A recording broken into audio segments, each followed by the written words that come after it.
PTI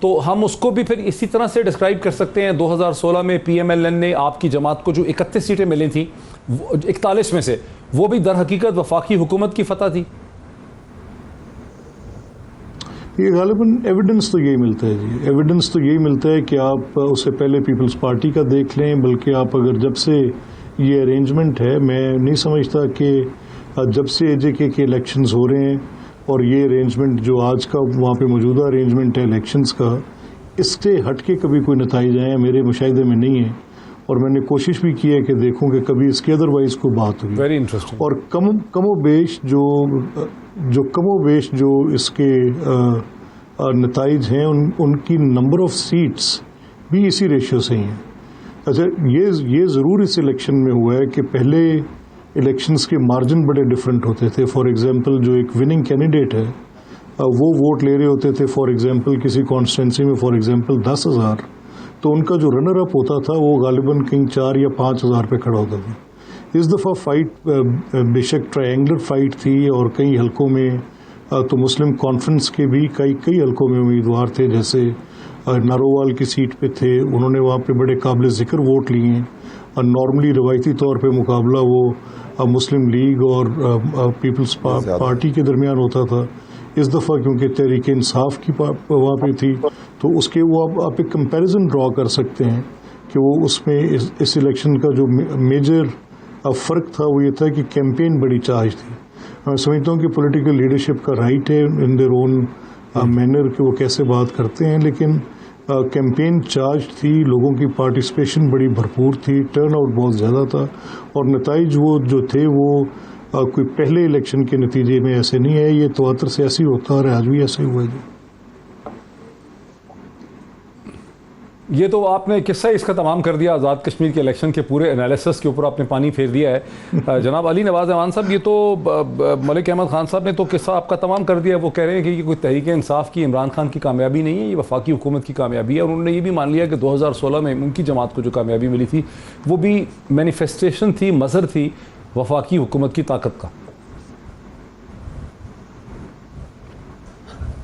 میں ملک یہ احمد بھائی کا اپنا وہ ہے, بٹ اگر آپ دیکھیں, اگر آپ سمجھیں کہ ادھر جو تقاریر ہوئی جو ایک آپ نے سنائی وہ تو ایک اسپیسیفک تھی, مطلب جو آپ لیڈرشپ پہ کرٹیسزم تھا یا پھر جو ایک پوائنٹ سکورنگ ہوتی ہے, بٹ ایک بیانیہ ہوتا ہے گورنمنٹ کا, ایک ہر پارٹی کا ایک بیانیہ ہوتا ہے. اس بیانیے میں اگر وہ دیکھیں کہ جو انہوں نے ایک تنقیدی چیز شروع کی ہوئی تھی کہ پاکستان تحریک انصاف چاہتی ہے کہ کشمیر ایک صوبہ بنے, اور پاکستان تحریک انصاف کہہ رہی تھی کہ یہ جو پی ایم ایل این ہے یہ غلط بیانی کر رہی ہے.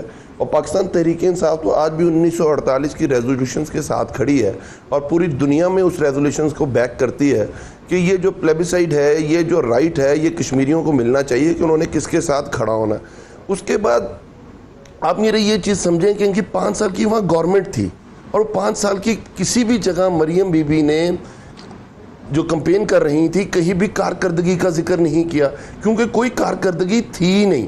تو اس بیس کے اوپر فواد بھائی نے جو آج پریس کانفرنس کی ہے کہ وہ یہ کہہ رہے ہیں کہ پی ایم ایل کے جو سیریس لوگ ہیں, جو پی ایم ایل کو ایک نابالغ سیاست کے نیچے پھنس گئے ہوئے ہیں, ان کو سوچنا چاہیے کہ جب سے بی بی پالیٹکس کے اندر آئی ہیں, پہلے انہوں نے فیڈرل گورنمنٹ لوز کی ہے, پھر انہوں نے اس کے بعد جی بی گورنمنٹ لوز کی ہے, اس کے بعد اب یہ کشمیر گورنمنٹ انہوں نے لوز کی ہے, اس کے بعد ان کی جو بیڈ گورننس ہے اور جو بیڈ ماؤتھنگ ہے وہ ان کے پارٹی کو بیانیے کو بہت زچ کر رہی ہے.